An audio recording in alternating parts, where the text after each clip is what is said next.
اللہ کے نبی صلی اللہ علیہ وسلم دستک دیتے ہیں، کہتے ہیں کہ انا محمد، میں محمد ہوں صلی اللہ علیہ وسلم، اور اللہ تعالیٰ کے فرشتے جو ہے آسمان کے دروازوں کو کھولتے ہیں، پھر آپ علیہ الصلوۃ والسلام ایک آسمان سے دوسرے آسمان کی طرف چلے جاتے ہیں۔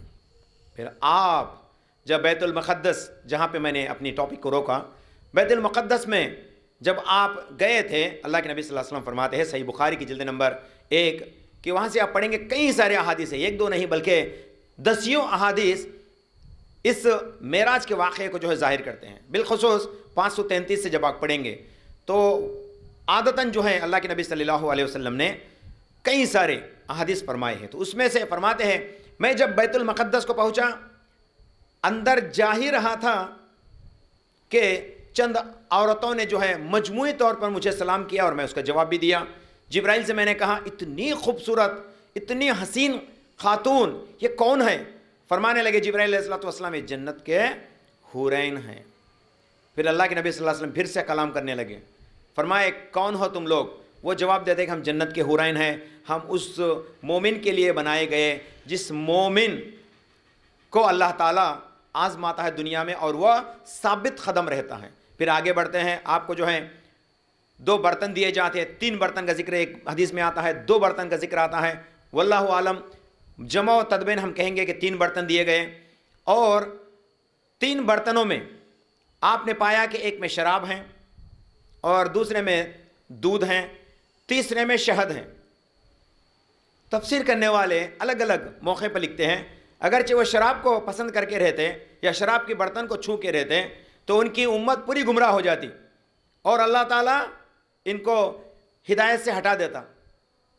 تفسیر کرنے والے لکھتے ہیں پھر اللہ کے نبی صلی اللہ علیہ وسلم نے جو ہے ملک کو، دودھ کا برتن کو لیا اور اس میں سے کچھ پی بھی لیا۔ جبرائیل علیہ السلام فرماتے ہیں اے اللہ کے نبی، آپ نے اپنی فطری دین پر ثابت قدم رکھے اور اسی کو اپنے لیے پسند بھی کیا۔ تو اللہ تعالیٰ فطرت کو جو ہے پسند کرتا ہے۔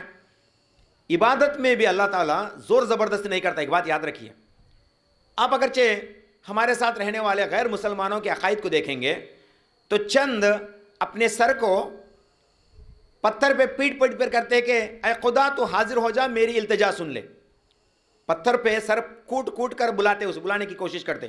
چند جو ہیں اپنے ہاتھ کو کاٹ کر اس کا خون، اس کو ابھیشیکم جس کو بولتے، رکتابھیشیکم، خون کے ذریعے سے جو ہے اس کو، اس بت کو جو ہے نہلانے کی کوشش کرتے ہیں خون کے ذریعے سے۔ چند جو ہیں خون اس کے اوپر چھڑکتے ہیں۔ یہ عبادت کے طریقے نہیں، کیونکہ یہ فطرت کے خلاف ہے۔ اللہ کبھی بھی اس کے بندے کو موت کے گھاٹ اٹھانا نہیں چاہتا۔ یہ سب جہالت ہے یہ۔ اور اسی طرح سے ہم میں سے چند حضرات ہر محرم کو جو ہے اپنے جسموں کے اوپر بلیڈ سے کاٹتے رہتے ہیں، ان کے جسم سے جو ہے خون نکلتے رہتا، پھر اس پہ پیڑتے رہتے ہیں۔ ایسی چیز کیا اسلام اجازت دیتا ہے کہ اللہ ان چیزوں کو پسند کرتا؟ رسول اللہ صلی اللہ علیہ وسلم فرماتے ہیں صحیح بخاری جلد نمبر 2 حدیث نمبر 1292 1292 من ضرب بالقدود وشق الجیوب ودع بدعوى الجاہلیہ، جو شخص اپنے گریباں کو پھاڑتا ہے، دیوانہ پن جتاتا ہے اور اپنے کلوں کے اوپر پیٹتا ہے، اپنے رخسار کے اوپر پیٹتا ہے، یہ جہالت ہے، یہ جاہلانہ حرکتیں ہیں اور اللہ اس کو قبول نہیں کرتا۔ جب کلے کو مارنا جاہلانہ حرکت کہتے ہیں تو اپنے جسم سے خون کو بھی نکالنا جاہلاپن ہے۔ ایک جاہل ہی ایسا کر سکتا ہے، اللہ کا بندہ یہ نہیں کر سکتا، کیونکہ اللہ کے بندہ اپنے لیے فطری دین کو پسند کرتا ہے۔ یاد رکھیے گا، اپنے آپ کے اوپر ظلم کرنے والے کون سی بھی عبادت کو اللہ قبول نہیں کرتا۔ کوئی عورت نے یہ منت مانگی کہ اے اللہ 100 رکعت نماز آج رات میں پڑھنا چاہوں گی تیرے لیے، اگرچہ تو میرا فلاں کام انجام دیتا ہے، تو وہ عورت نے گناہ کیا۔ کیوں بولو؟ کیونکہ جو چیز فطرت کے خلاف ہے، 100 رکعت نماز پڑھنا اس سے ناممکن ہے، لیکن اس نے تو منت کیا کہ میں 100 رکعت نماز پڑھوں گی، اس سے وہ ناممکن ہے۔ مطلب وہ اپنے آپ کے اوپر زحمت اٹھاتی ہے۔ ایسے عبادتوں کو اللہ کبھی بھی قبول نہیں کرتے، یاد رکھیے گا، وہ اسلام نہیں ہے۔ اللہ تعالیٰ اپنے بندے کو جو ہے واضح دلیل دے کے بھیجا ہے کہ اسلام کچھ الگ ہے، اس کو جاننے کی کوشش کرو۔ بہرحال اللہ سبحانہ و تعالیٰ اپنے رسول کو جو ہے آگے لے کے جاتا ہے اور فرماتا ہے، پہلے آسمان کے دستک دیا جاتا ہے، جبرائیل دستک دیتے ہیں، پہلا آسمان کھلتا ہے۔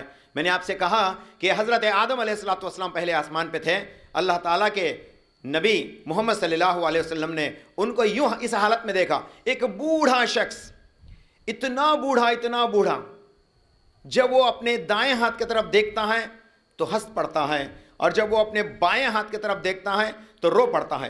جبرائیل نے فرمایا یا رسول اللہ آپ ان کے پاس جائیے اور ان کو سلام کیجئے۔ رسول اللہ صلی اللہ علیہ وسلم کو ترتیب بتایا جاتا ہے۔ کیا میرے نبی نہیں جانتے تھے کہ بزرگوں کو سلام کریں؟ میرے نبی صلی اللہ علیہ وسلم تو دنیا میں بچوں کو سلام کیا کرتے تھے، کہ آپ علیہ السلام حضرت آدم جو کہ ایک بوڑھے تھے ان کو سلام کرنا نہیں جانتے، لیکن یہاں پہ وسائل کو پیدا کیا جاتا ہے۔ جبرائیل کہتے ہیں کہ یا رسول اللہ آپ ان کو سلام کرو۔ ترتیب، سسٹمیٹک ایک نظام بنایا جاتا ہے، ایک سسٹم بنایا جاتا ہے۔ اللہ کے نبی صلی اللہ علیہ وسلم حضرت داؤد علیہ السلام، حضرت آدم علیہ السلام کو سلام کرتے ہیں۔ حضرت آدم کے فرماتے ہیں وعلیکم السلام اے میرے بیٹا، سبحان اللہ، بنو آدم سے سب بیٹے کہتے ہیں میرا بیٹا، کوئی دوسرے پیغمبر کہتے ہیں میرا بھائی، لیکن یہ کہتے ہیں اے میرے بیٹا، یعنی آپ میرے اولاد میں سے ہو۔ وضاحت کے ساتھ حدیث پیش کی جاتی ہے، اور مبارک ہو آپ کو، آپ میرے امت کے نبوت کا دروازے کو ختم کرنے والے ہو، یعنی آپ کے بعد کوئی نبی نہیں ہوگا۔ اتنا کچھ بتاتے ہوئے آگے بڑھتے ہیں۔ اللہ کے نبی صلی اللہ علیہ وسلم دوسری آسمان پہ جاتے ہیں، دستک دیا جاتا ہے، پھر دوسرے آسمان کے دروازے سوال کرتے ہیں، دروازے پہ فرشتے سوال کرتے ہیں کیا محمد صلی اللہ علیہ وسلم کو بلانے کے لیے حکم ہوا تھا؟ جبرائیل فرماتے ہیں ہاں۔ تو ادھر والے فرماتے ہیں مرحبا یا رسول اللہ، welcome, most welcome O prophet محمد صلی اللہ علیہ وسلم۔ فرماتے ہیں اللہ کے نبی صلی اللہ علیہ وسلم دوسرے آسمان میں دیکھتے ہیں، حضرت یحییٰ اور حضرت عیسیٰ ابن مریم کو دیکھتے ہیں۔ حضرت یحییٰ اور حضرت عیسیٰ ابن مریم، یحییٰ کون؟ عیسیٰ ابن مریم کے ساتھ ہی نبی بنا کر بھیجے گئے سو ہے حضرت یحییٰ علیہ السلام، اور عیسیٰ ابن مریم کو سپورٹ کرنے والے، تصدیق کرنے والے۔ جب عیسیٰ ابن مریم آئے تو انہوں نے اپنی نبوت کو ختم کیا اور عیسیٰ ابن مریم کی نبوت پہ ایمان لا لیے۔ مطلب عیسیٰ ابن مریم کو جس مقصد سے بھیجا گیا اسی مقصد کو وہ پورا کر لیے۔ اللہ کا ایک سنت ہے، ارے یہ کتنی بڑی بات بول دی، اللہ کا بھی سنت ہوتا۔ سنت کسے کہتے ہیں؟ طریقہ۔ اللہ کا ایک سنت ہے، اللہ کا طریقہ ہے کہ اللہ تعالیٰ اپنے فرشتوں، اپنے کئی سارے پیغمبروں سے جو ہے وعدہ کرتا ہے کہ اے میرے نبی، آپ کے دور میں اگرچہ میرا بھیجا گیا، میرا مبعوث کیا گیا کوئی نبی آپ کے دوران میں حاضر ہو جائے تو آپ اپنی نبوت کو ختم کرو اور اس کی نبوت کو مان لو، یوں کہا جاتا تھا۔ اس طرح سے جو ہے دیگر انبیاء علیہ السلام اس دنیا میں بھیجے گئے۔ اور دوسرے آسمان میں حضرت عیسیٰ ابن مریم سے رسول اللہ صلی اللہ علیہ وسلم کلام کرتے ہیں کہ عیسیٰ ابن مریم سے سلام کلام ہوتی ہیں، پھر کہتے ہیں وعلیکم السلام اے میرے بھائی، میرے بھائی وعلیکم السلام۔ کون کہتے ہیں؟ عیسیٰ ابن مریم۔ آپ میری نشانیوں کو تصدیق کریں گے۔ جب عیسیٰ ابن مریم دنیا میں تھے، یوحنا سوارتا میں فرماتے ہیں، جو کہ بائبل کے اندر، انجیل کے اندر مل جاتا، یوحنا کا جو گاسپل ہوتا ہے اس کے اندر فرماتے ہیں میرے بعد ایک نبی آئے گا جو میرے کتاب کو تصدیق کرے گا اور میری عزت کو جو ہے بڑھاوا دے گا، یعنی میرے بارے میں پریز کرے گا، میری تعریف بھی بیان کرے گا لوگوں کو۔ ویسا ہی ہوا۔ عیسیٰ ابن مریم کہتے ہیں وعلیکم السلام ورحمۃ اللہ وبرکاتہ، میرے بھائی، اے کائنات کے نبی، آپ میری دین کو جو ہے، یعنی میرے جس دین کے ساتھ اللہ نے مجھے بھیجا ہے وہی دین کو آپ مکمل کرتے ہو اور میری تعریف بھی بیان کرتے ہو۔ پھر جب کہ آپ آ گئے تو عیسیٰ ابن مریم کہتے ہیں میرا بھی اترنے کا وقت قریب ہو گیا۔ عیسیٰ ابن مریم کو جب آسمان کی طرف اٹھایا گیا تھا اس وقت سے 500 سال تک محمد صلی اللہ علیہ وسلم نہیں آئے، مطلب 570 سال کے بعد محمد صلی اللہ علیہ وسلم اس دنیا میں بھیجے گئے خاتم النبی بنا کر۔ تو اسی لیے فرماتے ہیں 500 سال کا وقت، جب عیسیٰ ابن مریم کو یہ پتا چل گیا کہ محمد صلی اللہ علیہ وسلم مبعوث کیے گئے تو انہوں نے کہا کہ میرا دنیا میں پھر سے آنے کا وقت قریب ہو گیا۔ اور اللہ کے نبی صلی اللہ علیہ وسلم فرماتے ہیں میں نے عیسیٰ ابن مریم کو